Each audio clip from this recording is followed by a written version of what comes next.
दिल ये पागल दिल मेरा हर पल तुझको आवाज दे। दिल ये पागल दिल मेरा हर पल तुझको आवाज दे। गुड मॉर्निंग सभी साथियों को बहुत सारा प्यार नमस्कार। आप लोगों को स्वागत है लुसेंट की कक्षा में। तो दोस्तों आज का सेशन बहुत ही ज़बरदस्त होने वाला क्योंकि आज नया टॉपिक्स लेकर आया हूं और नया टॉपिक्स में पढ़ना क्या है, जैन धर्म के बारे में। मतलब कहने का तात्पर्य ये है हमारा कि अब धर्मों की नगरी में आपका स्वागत है। मतलब जैन धर्म, बौद्ध धर्म, मुस्लिम धर्म, ईसाई धर्म, सिख धर्म, शैव धर्म, हिंदू धर्म, इस्लाम धर्म, मतलब धर्म ही धर्म का आपका बहुत बहुत नमस्कार है। और दोस्तों जिस तरह से आप जो कनेक्टेड को पीछे की तरफ जो ध्यान दे रहे थे, सिर्फ उसी तरह से आप लेक्चर पर ध्यान दीजिएगा और हमारे नोट्स को आप नोट्स कीजिएगा और दोनों मिलकर आतंक फैलाते हैं किस तरह से लुसेंट का जीएस का रिफॉर्मेशन किया जाता है। तो ध्यान देना दोस्तों।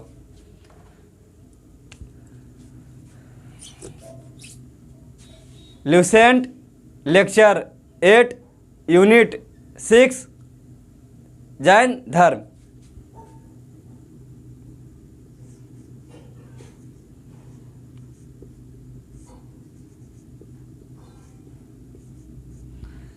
जैन धर्म के बारे में अध्ययन करना है तो ध्यान देना है।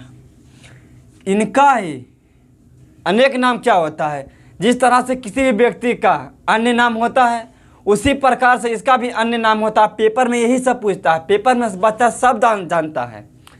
वेद कितने? 4। पुराण कितने? 18।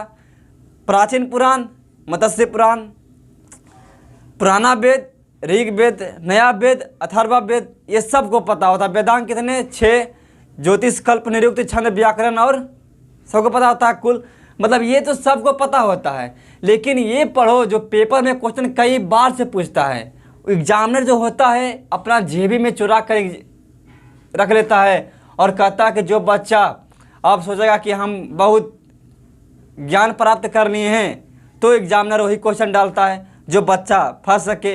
लेकिन मैंने सोचा कि जो राकेश सर के साथ पढ़ता है तो तुम क्वेश्चन पूछो, एग्जाम में कहाँ भी पूछता है, मैं बच्चे को अपने दिल और दिमाग से बताता हूँ। तो इनका ध्यान देना, इनका अन्य नाम क्या होता है तो इसी का नाम होता है श्वेत पट।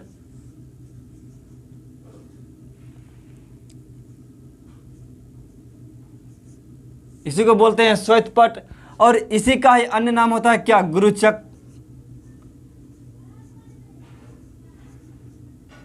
गुरुचक लो और लफला। इसी का एक नाम होता है यापनी।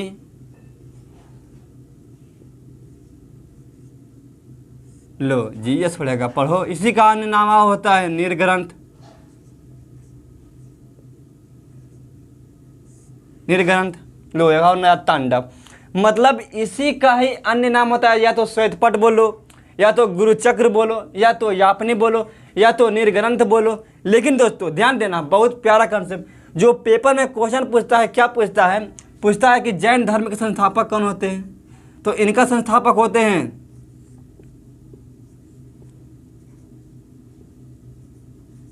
संस्थापक बोलो, इंग्लिश में बोलते हैं तो फाउंडर। वो कौन होते हैं तो ध्यान देना, बहुत प्यारा कंसेप्ट है। इनका जो संस्थापक होते हैं वो होते हैं ऋषभदेव। कौन होते हैं? ऋषभदेव। और जो यहाँ पर साधु पंडित या जो पुजारी होते हैं दोस्तों, तो जैन धर्मों में क्या कहते हैं उनको कहते हैं तीर्थंकर कहते हैं। क्या कहते हैं? तीर्थंकर कहते हैं। तो ऋषभदेव जैन धर्म के कितने नंबर का तीर्थंकर थे? तो ये थे फर्स्ट नंबर का तीर्थंकर। ये याद कर लो, कितने नंबर के तीर्थंकर थे? फर्स्ट नंबर का।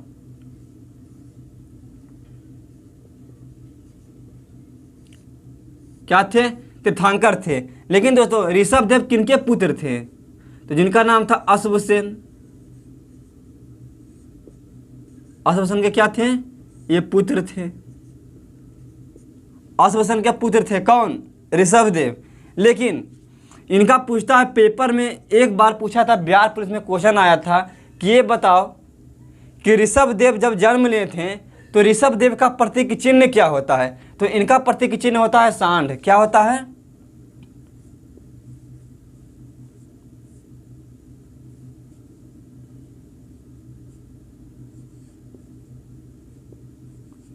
लो, सांड। हम एक का क्वेश्चन को दिल और दिमाग में बैठाना है और प्यार ही से को समझना है और कुछ नहीं।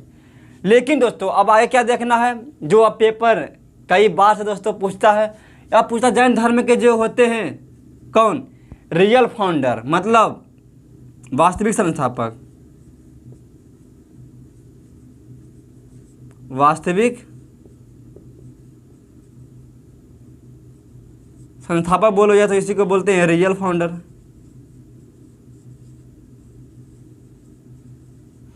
तो जिनका नाम है क्या, तो उनका नाम होता है, बहुत प्यारा नाम है, जिनको बोलते हैं क्या, महावीर स्वामी। महावीर स्वामी क्या बोलते हैं, महावीर स्वामी। मतलब महावीर स्वामी कौन है, जैन धर्म के वास्तविक संस्थापक। लेकिन महावीर स्वामी जो थे, तो पेपर कई बार पूछता कि आप बताइए दोस्तों कि महावीर जो स्वामी थे वो जैन धर्म के कईवें नंबर के तीर्थंकर थे? तो महावीर स्वामी जो थे 24वें एवं अंतिम तीर्थंकर। ये जो थे क्या थे, 24वें एवं अंतिम तीर्थंकर। याद कर लो एकदम, एक का क्वेश्चन को दिल और दिमाग में एकदम बैठाना है। इससे ज़्यादा आपको रिफॉर्म कोई नहीं करेगा। मैं वास्तव में ऐसा कंटेंट तैयार करने के लिए मैं दिन रात एक करता हूँ, आप लोग आपके लिए खेले। लेकिन मैं चिंतित हूँ दोस्तों, क्योंकि मैं तो पढ़ाता हूँ सही में, आप लोग लेकिन सपोर्ट नहीं कर रहे हैं। अरे एक बार हमारा मनोबल को बढ़ाइए ने, कसम से कहते हैं कि बर बीघा में आतंक फैला कर रख देंगे। हमारा सपोर्ट ही आप लोगों का मेरा मनोबल है। आप लाइक कीजिएगा, शेयर कीजिएगा वीडियो को, तभी तो हमारा मनोबल बढ़ता है और हम नए नए तरीक़ों से आप लोगों को समझाने का कोशिश करते हैं। तो ये याद कर लेना, बहुत ज़बरदस्त क्या बात थी। ध्यान देना, महावीर स्वामी जो थे 24वें तीर्थंकर थे और अंतिम तीर्थंकर भी थे। तो ये इससे क्या तात्पर्य निकला, किससे निकला कि जैन धर्म में कुल कितने तीर्थंकर थे? तो कुल तीर्थंकर संख्या कितनी थी? 24। पेपर में कई बार आया था, एक बार ने 100 बार पूछा गया है कि आप ये बताइए कि जो जैन धर्म है उनमें कुल तीर्थंकरों की संख्या कितनी है? तो कुल तीर्थंकर की संख्या कितनी है? वो है 24। लेकिन महावीर स्वामी का प्रतीक चिन्ह क्या है, ये भी याद कर लो। एक एक क्वेश्चन को एकदम याद करना है, तुमको एकदम दिल में बैठाना है एकदम। चिन्ह क्या था? वो था क्या? सिंह। क्या था? सिंह। सात से स्वामी, सात से सिंह, ये भी याद कर लो। मतलब कहने का मतलब है कि याद करने का है, सिर्फ जज्बा है कि महावीर स्वामी, सात से स्वामी, सात से सिंह, ये क्या था? प्रतीक के चिन्ह था, जन्म का प्रतीक के चिन्ह था। लेकिन दोस्तों तो क्या इनमें सिर्फ महावीर स्वामी और ऋषभ देव के बारे में दिया गया था? नहीं दोस्तों, और कई बारों है जो मैं आपको बताता हूँ, जो पेपर में कई बार पूछा गया था। तो ध्यान देना, पहले ज़्यादा वीडियो को शेयर करो और अपने दोस्तों के बाद बोलो कि राकेश सर का तांडव चल रहा है, क्योंकि नाम है क्या, लुसेंट तांडव सीरीज। इसमें बैटिंग करना ज़बरदस्त तरीके से, कैसे, तो वो ध्यान देना। इसमें जो तीर्थंकर थे, दो का तो मैंने बता दिया, एक थे प्रथम तीर्थंकर ऋषभ देव, एक थे अंतिम तीर्थंकर 24वें तीर्थंकर महावीर स्वामी। जो दूसरा तीर्थंकर थे, दूसरा जो थे, उनका नाम था क्या? अजीत नाथ। अजीत नाथ। और अजीत नाथ का प्रतीक चिन्ह क्या था? तो वो बहुत प्यारा था, क्या? हाथी। क्या था? हाथी प्रतीक चिन्ह था। और हमारा तीसरा में क्या आता है? तो तीसरा में आता है हमारा क्या? बहुत प्यारा नाम है, संभवनाथ। संभवनाथ। संभवनाथ का प्रतीक चिन्ह क्या होता है? घोड़ा। ये भी याद कर लो। कई बार, एक बार नहीं। और 21वें तीर्थंकर कौन थे? 21वें भी याद कर लेना, और 22वें याद कर लेना, और 23वें और 24वें तो आपको बता ही दिए हैं महावीर स्वामी। जो हमारे 22वें जिसका नाम था नामी, और नामी का जो प्रतीक चिन्ह था वो था नीलकंठ। क्या था दोस्तों? नीलकंठ। 22वें में कौन थे? अरस्टनेमी। अरस्टनेमी। और अरस्टनेमी का क्या था प्रतीक चिन्ह? वो था सांख। और हमारे 23वें जिसका नाम था पार्श्वनाथ, इनका प्रतीक चिन्ह क्या था? सुने ही में लग रहा है क्या? पासर्प, मतलब डर लगा सांप, पासर्प सार्प, तो इसका क्या होगा? सार्प होगा। ये प्रतीक चिन्ह था और ये तीर्थंकर थे। और मैं सिर्फ वही पढ़ाऊंगा जो पेपर में आएगा, मैं आलतू फालतू नहीं पढ़ाऊंगा जिससे आपको बोरिंग टाइप लगे। जो पेपर में मैं देखा था, एक्सेप्ट किया था कि कहाँ से पेपर पूछता है, मैं आप लोगों को बताऊँ था कि एक नए अनुभव, नए एक्सपीरियंस और नए जोश जुनून के साथ, नए तरीके के साथ रिफॉर्म करेंगे। तो उसी प्रकार से आप लोगों का जो तीर्थंकर थे जैन धर्म के, वो महत्वपूर्ण आप लोगों को बता दिया था। अगर क्वेश्चन पूछे तो मेरा बच्चा हिला कर धर देगा, आतंक फैला देगा, आतंक काट देगा। तो इसका नोट कीजिएगा, स्क्रीनशॉट लीजिए और आगे बढ़ते हैं दोस्तों। बहुत ही बेहतरीन रूप से, बहुत बढ़िया, ज़बरदस्त, बिल्कुल, बहुत क्या बात है, वेरी गुड। तो अब हेडिंग देना है, किसके बारे में जानते हैं? बहुत प्यार से जानते हैं, महावीर स्वामी के बारे में। तो आप लोग हेडिंग दीजिए, महावीर स्वामी और आतंक फैलाते हैं।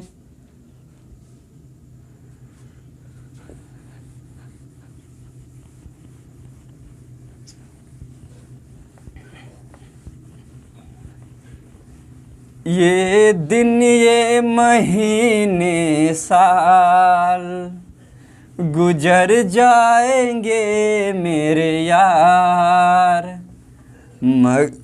मगर इतना रखना ख्याल,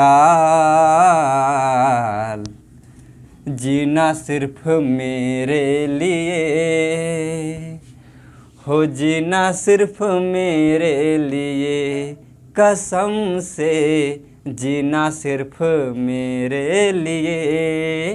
तो वो क्या देना हेडिंग?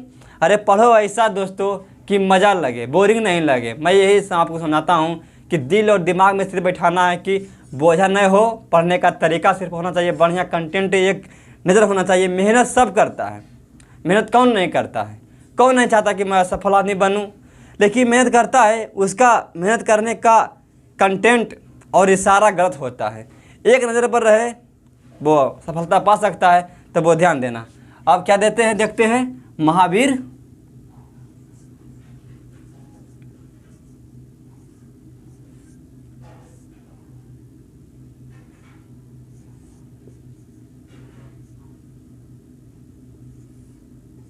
क्या है लिखा हुआ? महावीर स्वामी। तो महावीर स्वामी का जन्म कहाँ देख लेते हैं। तो इनका जो जन्म हुआ था, इनका क्या हुआ था? जन्म हुआ था। कब हुआ था? 540 बीसी में। और हमारा दोस्त कोई भी कंफ्यूज नहीं होगा कि बीसी क्या होता है और एडी क्या होता है। तो दोस्तों मैं आप लोगों को बताना चाहता हूँ, जो ईसी और एडी होता है, बीसी को बोलते हैं बिफोर द जीसस क्रिस्ट, और एडी को बोलते हैं एनोडोनियम। सॉरी, यहाँ पे लिख दें एसी, एडी होगा दोस्तों एनोडोनियम। कहने का तात्पर्य ये है हमारा कि जो ईसा मसीह के जन्म के पहले और ईसा मसीह का जन्म के बाद, मतलब जो ईसा मसीह का जन्म हुआ था 0 ईस्वी में, तो 0 ईस्वी में जन्म हुए, तो 0 ईस्वी के जो पहले जन्म जो पहले था हमारा समय, वो आता है बीसी में, उसको बोलते हैं ईसा पूर्व। और ईसा मसीह के जन्म के बाद जो आया उसे बोलते हैं एडी, ईसा ईस्वी बोलते हैं। तो ये ध्यान देना। तो हमारा जन्म कब हुआ था, मतलब पहले का जो था ईसा पूर्व से, वो घटता था दोस्तों। तो 540 ईस्वी में ईसा पूर्व में इनका जन्म हुआ। अब इनकी जन्म कहाँ हुआ वो भी याद कर लो, पेपर में कई बार पूछा है, एक बार नहीं 100 बार पूछा है कि महावीर का जन्म कहाँ हुआ था। तब हुआ था कुंडग्राम में। कहाँ हुआ दोस्तों?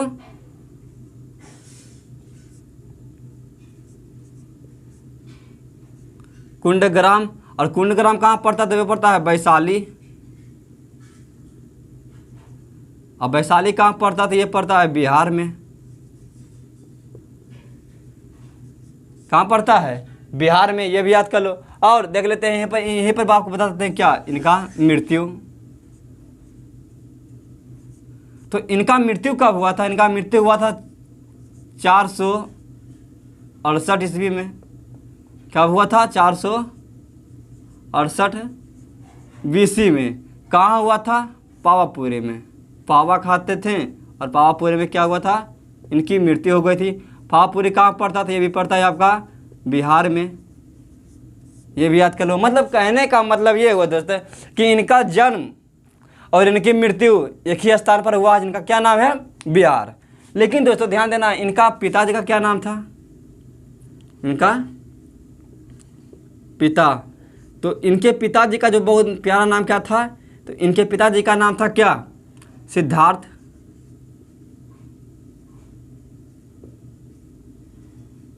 क्या था? सिद्धार्थ। इनके पिताजी का नाम था सिद्धार्थ। और ये कौन थे? तो ये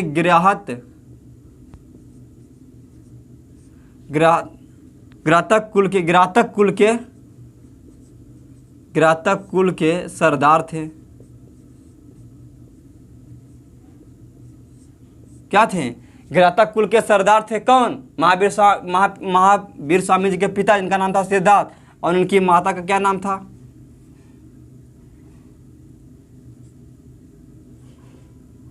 माता का नाम था त्रिशला। और त्रिशला कौन थी? तो ये बताते हैं, ये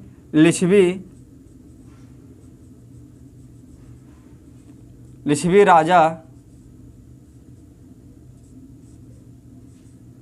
चेटक की बहन। कौन थी दोस्तों?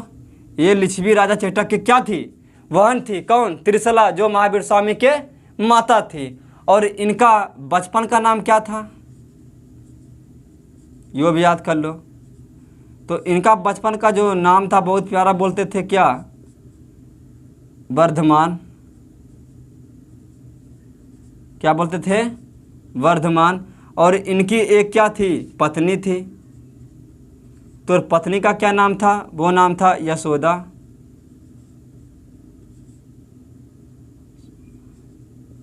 यशोदा। जब इनकी शादी हुई तो इनका एक संतान भी हुआ, जिनका नाम था पुत्री थी। और वो पुत्री का क्या नाम था? अनुजा प्रियदर्शनी। अनुजा या तो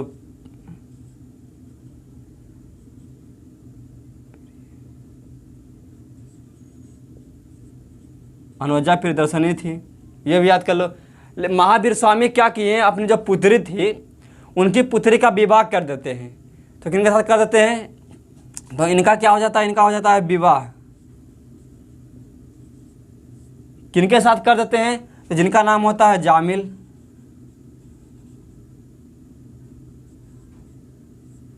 जामिल के साथ क्या करते हैं? जामिल के साथ विवाह कर देते हैं। कौन? महावीर स्वामी। जब महावीर स्वामी विवाह कर देते हैं तो महावीर स्वामी जी का मतलब ये क्या हो गए? ये दामाद एक तरह का हो जाते हैं,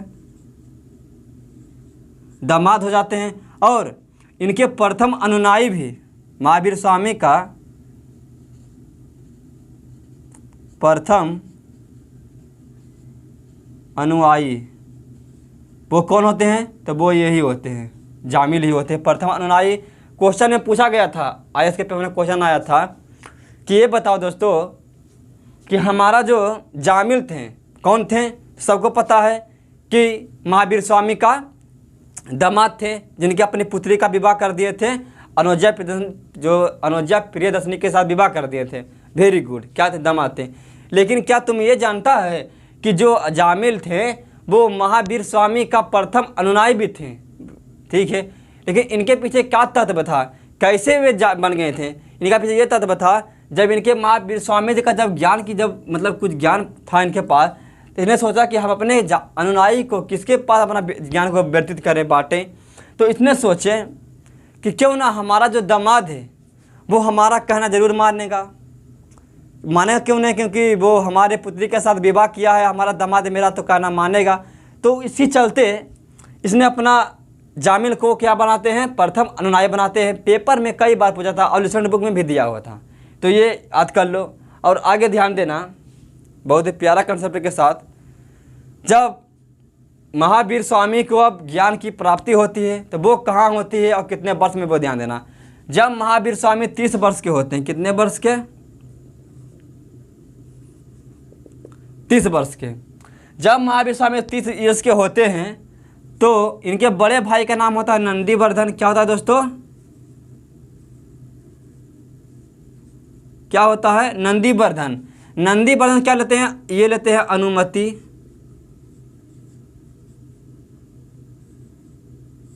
नंदीवर्धन से अनुमति लेकर ये सन्यासी जीवन का अपने आप को बदल लेते हैं, सन्यास बन जाते हैं।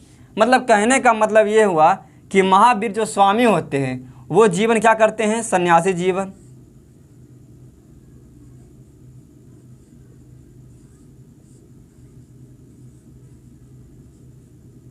सन्यासी जीवन का क्या करते हैं? ग्रहण करते हैं। कब करते? जब ये करते थे सन्यासी जीवन, लेकिन 12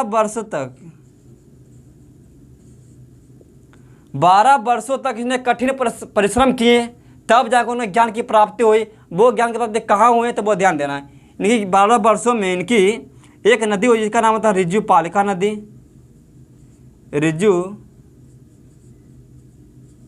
ऋजुपालिका नदी के तट पर साल वृक्ष के नीचे, कौन सा वृक्ष होता है? साल वृक्ष के नीचे ज्ञान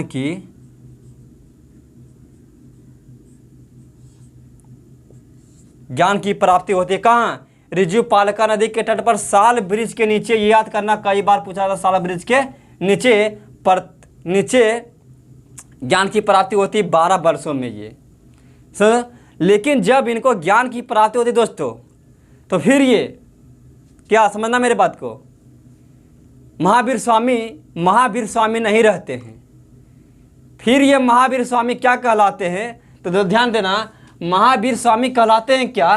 तो महावीर स्वामी कहलाते हैं, जब इन्हें ज्ञान की प्राप्ति हो जाती है तो ये कहलाते हैं क्या? जिन।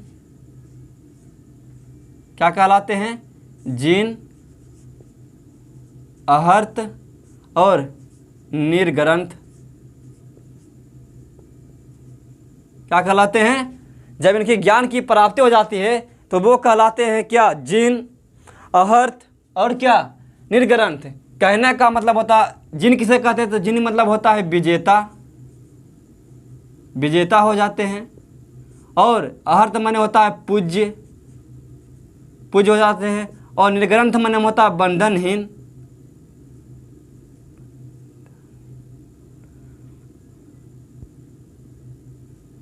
बंधनहीन हो जाते हैं। मतलब देश के, समाज का मोह माया को छोड़कर ये बंधनहीन हो जाते हैं, विजेता कहलाने लगते हैं और पूज्य कहलाते हैं। किनके बाद? जब इनकी ज्ञान की प्राप्ति होती है 12 वर्षों के बाद, तो ये कौन कहलाते हैं? महावीर स्वामी। ये भी याद कर लो, बहुत प्यारा कंसेप्ट के साथ। ठीक है दोस्तों, तो आगे बढ़ते हैं। इसका स्क्रीनशॉट लेना, क्योंकि हमारा दोस्त, कई दोस्त जो है कमेंट करके बोलता है कि सर आप तो पढ़ाते हैं बहुत ही ज़बरदस्त, लेकिन आप स्क्रीनशॉट लेने दीजिए तभी तो हम नोट पाएंगे। तो लोग कौन मना किया है? लोग उसके बाद समझते हैं आप लोगों का अच्छा कंसेप्ट के साथ। तो ध्यान देना दोस्तों, बहुत बढ़िया, ज़बरदस्त, क्या बात है, बिल्कुल याद कर लो बहुत अच्छे तरीके से। तो आगे ध्यान देना, अब क्या कंसेप्ट है जब इनके ज्ञान की प्राप्ति हो जाती है, ये सब ठीक है। अब देखना,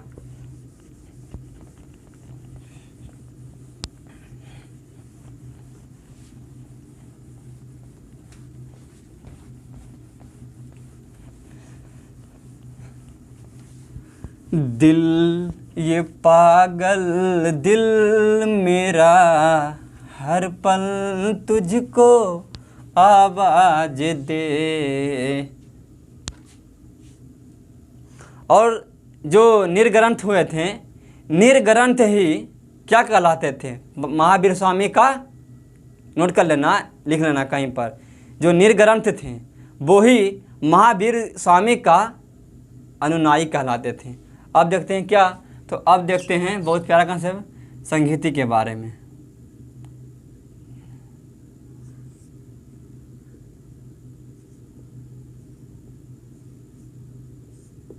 संगीति हुई थी, जैन संगीति हुई थी, मतलब कहने का मतलब क्या,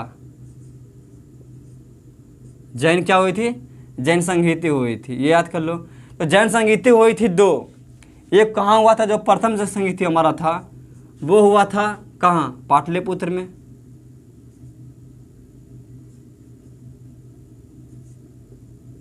पाटलिपुत्र में, पाटलिपुत्र कहाँ पड़ता है, तो ये पड़ता है बिहार में। कहाँ पड़ता है, बिहार में। और पाटलिपुत्र जो हुआ था पहले संगीति, तो उनके अध्यक्ष कौन थे, ये क्वेश्चन पूछता था दोस्तों कि प्रथम जो जैन धर्म का संगीति हुआ था तो उनके अध्यक्ष कौन थे, तो वो थे अस्तुलभद्र, अस्तुल, क्या नाम था, अस्तुलभद्र, ये भी याद कर लो। और ध्यान देना, जो दूसरा हुआ था संगीति, क्या हुआ था दूसरा संगीति, तो वो कहाँ हुआ था वल्लभी, गुजरात में। क्या पड़ता है, वल्लभी, ये कहाँ पड़ता है, तो ये पड़ता है गुजरात में। वल्लभी क्या होता है, गुजरात में। लेकिन इनके अध्यक्ष कौन थे, तो इनके अध्यक्ष थे कौन, क्षमा सरवन।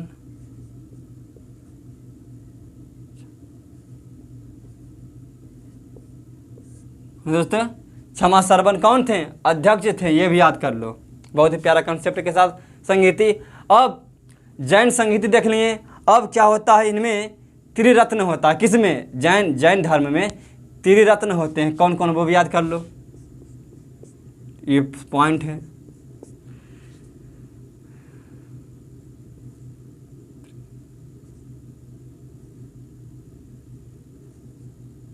क्या था, त्रिरत्न था। तो जो हमारा पहला था, जिनका क्या नाम था, बोलते जो पहला क्या था उसको बोलते थे क्या,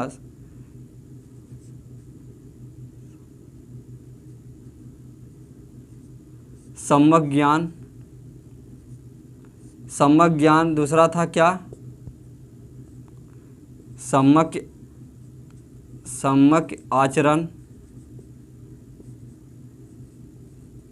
और तीसरा हमारा क्या था,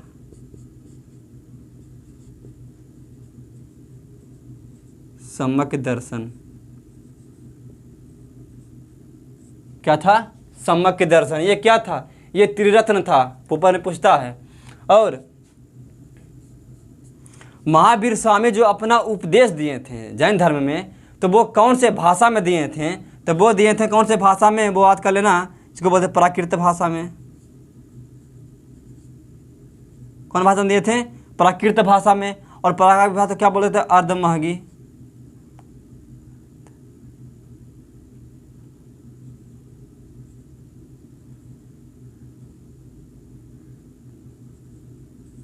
क्या बोलते हैं, अर्धमहगी, इसी को बोलते हैं। क्या दिए थे, उपदेश दिए थे अपने कौन से भाषा में, ये प्राकृत भाषा में क्या था, प्राकृत भाषा था, उपदेश दिए थे।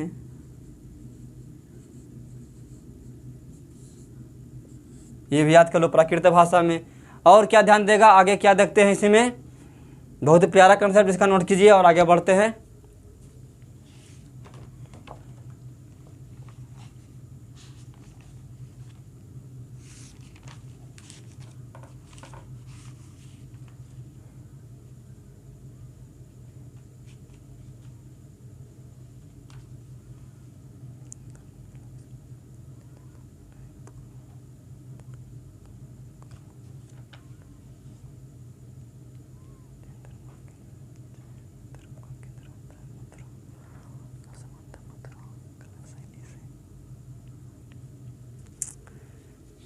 अब ध्यान देना, बहुत ही प्यारा, ये नोट कर लेना, नोट कर लिया।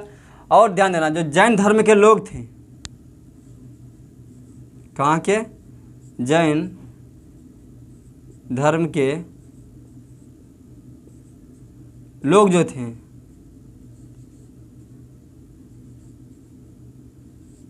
ईश्वर पर, जैन धर्म के लोग ईश्वर पर विश्वास नहीं करते थे।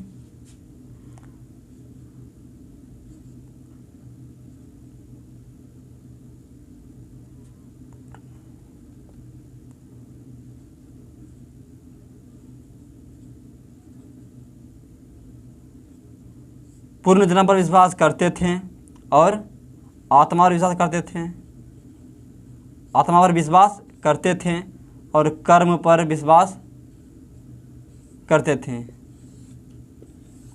जो हमारा गुड़ मारा हुआ है वो विश्वास करते थे, और जो हमारा कटा हुआ है इस पर विश्वास जैन धर्म के लोग विश्वास नहीं करते थे, और पूर्ण जन्म पर विश्वास करते थे, आत्मा पर विश्वास करते थे और कर्म पर विश्वास करते थे। कौन करते थे? तो जैन धर्म के लोग वो विश्वास करते थे।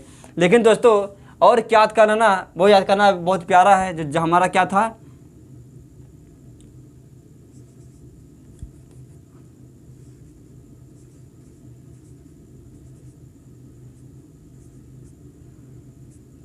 जैन धर्म बताए थे जब आपको पढ़ा रहे थे क्या, ऐतिहासिक ग्रंथ।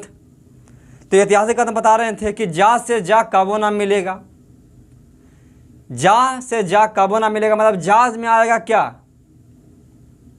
वाह, मतलब आएगा।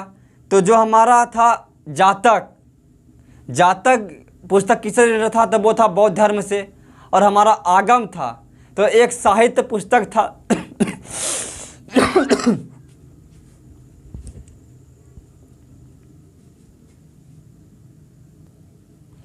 हाँ, तो मैंने बता रहा था क्या दोस्तों कि जो हमारा जातक था वो हमारा बौद्ध धर्म से रिलेटेड था, और जो हमारा जैन धर्म का था वो हमारे कौन से पुस्तक, साहित्य जैन धर्म पुस्तक था? तो वो एक साहित्य पुस्तक का नाम था जिसका नाम था क्या, आगम। और आगम में ही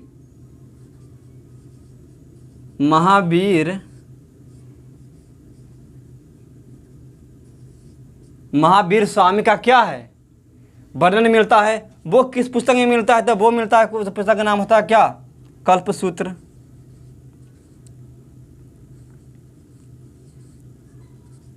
क्या नाम होता है? कल्पसूत्र पुस्तक होता है। जो किस होता है? वो आगम से होता है। और कल्पसूत्र पुस्तक में जैन धर्म की जो होती है बात, महावीर स्वामी का जीवन के बारे में मिलता है हमारा कल्पसूत्र में। तो आगम पुस्तक का जैन धर्म से रिलेटेड था। ये क्या था? साहित्य था, जैन साहित्य।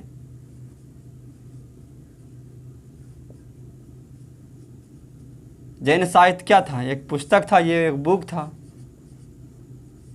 ये भी याद कर लो। और तुम बच्चा मेरा याद क्या करेगा? तो इसका पहले स्क्रीनशॉट लो और आगे बढ़ते हैं। बहुत ही अच्छे तांडव के साथ ले लिया, ध्यान है, बहुत बढ़िया, ज़बरदस्त।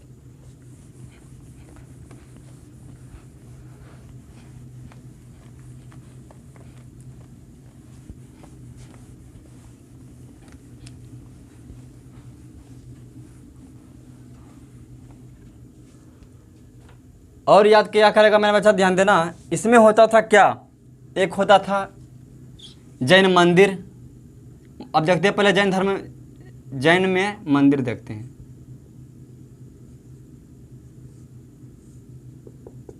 तो एक जैन मंदिर खजुराहो में बना था। कहाँ बना था?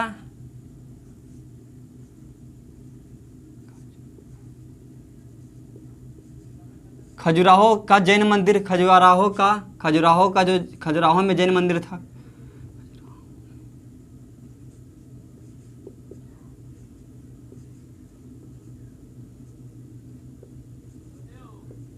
क्या था? खजुराहो का जैन मंदिर। और खजुराहो कहाँ पड़ता है? तो ये पड़ता है आपका मध्य प्रदेश में। कहाँ पड़ता है? मध्य प्रदेश में। तो खजुराहो का मंदिर बनाया था किसने? तो किसने निर्माण किया था? तो खजुराहो का मंदिर ने जो बनाया था वो करा था कि चंदेल का शासक,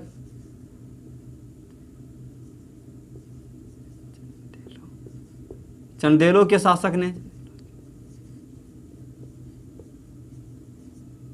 चंदेलों के शासक ने बनाए थे। और एक मंदिर और था जिसका नाम था क्या, दूसरा मंदिर। एक पहला मंदिर हो गया खजुराहो का जैन मंदिर, दूसरा था जैसे बोलते दिलवाड़ा का मंदिर।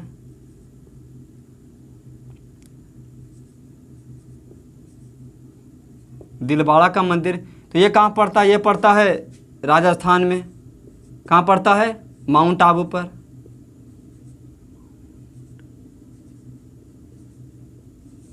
माउंट आबू पर पड़ता है राजस्थान में दिलवाड़ा का मंदिर, याद कर लो। दिलवाड़ा का मंदिर निर्माण किसने करवाया था? दिलवाड़ा का क्या था? दिलवाड़ा का जैन मंदिर था, ये भी लिख लीजिए, दिलवाड़ा का जैन मंदिर। दिलवाड़ा का जैन मंदिर पड़ता कहाँ? तो ये माउंट आबू पर, राजस्थान में। निर्माण किसने किया था? तो निर्माण किए थे जो थे कहाँ के? बीमल शाह।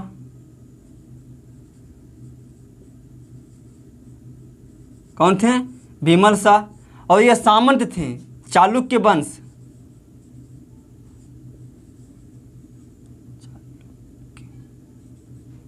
चालुक्य गुजरात के, कहाँ के चालुक्य थे? वे थे, ये चालुक्य थे कहाँ थे? गुजरात के चालुक्य थे, गुजरात के सामंत थे। कौन सामंत को क्या बोलते हैं? सामंत को क्या बोलते हैं? मंत्री।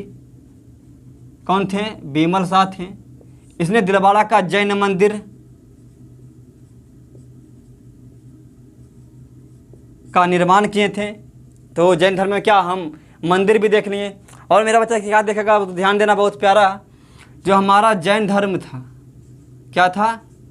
जैन धर्म 2 वर्गों में बंट गया था। तो एक का नाम था श्वेतांबर, एक का नाम क्या था? श्वेतांबर। और एक का नाम था क्या? बहुत प्यारा नाम है, दिगंबर। दिगंबर। जो श्वेतांबर के गुरु कौन थे? इनका जो कौन थे, क्या गुरु थे? तो उनका नाम था अस्तुलभद्र। अस्तुलभद्र। अस्तुलभद्र। और क्या याद करेगा मेरा बच्चा? जो इनके जो गुरु कौन थे? इनके गुरु का नाम था भद्रबाहु। भद्रबाहु। जो श्वेतांबर था वो श्वेत कपड़ा का धारण करता था। क्या पड़ा था?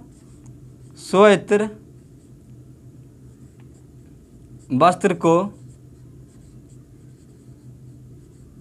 धारण करता था, ये श्वेत कपड़ा पहनता था। और जो हमारे दिगंबर थे वो नंगे रहने वाले थे। ये भी याद कर लो।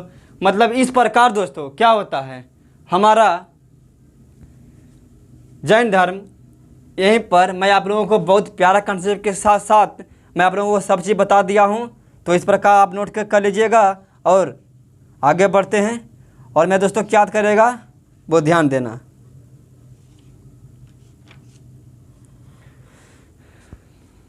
और मैं अभी एक बात बताना चाहता हूँ, जो पेपर में एग्जामिनर जो है न, इससे जैन धर्म से एक क्वेश्चन चुरा कर अपने जेबी में रखता है। क्यों रखता है? क्योंकि वो सोचता है कि जो बच्चा सोचेगा कि मैं बहुत ज्ञान हो गया हूँ, मैं बहुत पढ़ लिया हूँ, मैं उनसे यह क्वेश्चन पूछूंगा। तो वो क्वेश्चन क्या डालता है कि जैन धर्म में जो एक जैन धर्म का एक केंद्र था, तो जैन धर्म का केंद्र कहाँ था ये पूछता है, मथुरा में। और जैन धर्म का केंद्र संबंधित किस चीज़ से है? तो वो था मथुरा मथुरा शैली से। क्या संबंध था? मथुरा शैली से संबंध था। क्या संबंध था? तो वो हमारा जैन धर्म का केंद्र। तो याद कर लेना बहुत प्यारा कंसेप्ट के साथ। इसको मिटाते हैं और ध्यान देना, इसको ले लो स्क्रीनशॉट, आगे बढ़ते हैं। बहुत बढ़िया, ज़बरदस्त, वेरी गुड। वीडियो को ज़्यादा शेयर करो, दोस्तों को पास शेयर करो और लाइक करो, तभी तो हमारा मनोबल बढ़ता है और आपको अच्छी तरह से पढ़ाने में हमारा दिल भी लगता है। नहीं तो हमारा आप बिल्कुल ये याद कर लेना, अगर आप सपोर्ट नहीं कीजिएगा तो हम टूट जाएंगे, आपका प्यार नहीं मिलेगा तो हम कुछ नहीं कर सकते हैं दोस्तों।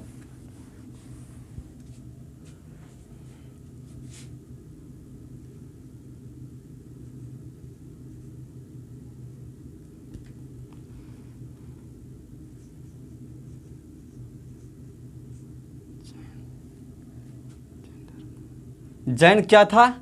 जैन धर्म का केंद्र था।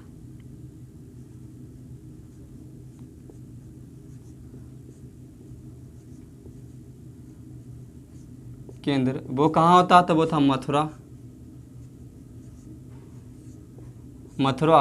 और जैन धर्म का केंद्र का जो संबंध किससे था? क्या था संबंध? वो था क्या? मथुरा शैली से। मथुरा शैली से। तो एग्जामिनर क्वेश्चन पूछा था आईएएस के पेपर में कि दोस्तों ये बताओ कि जो हमारा मथुरा शैली है वो कौन से धर्म से संबंधित है। तो मेरा बच्चा बताएगा कि वो जैन धर्म से संबंधित थे। हमारा मथुरा शैली कौन से धर्म से संबंधित थे, वो हमारा जैन धर्म से संबंधित थे। और जैन धर्म का जो हमारा केंद्र वो कहाँ है, मथुरा में। ये पता कहाँ चलता है दोस्तों, तो ये पता चलता है हमारा कहाँ पर, तो ये चलता है मरणोत्तर काल में।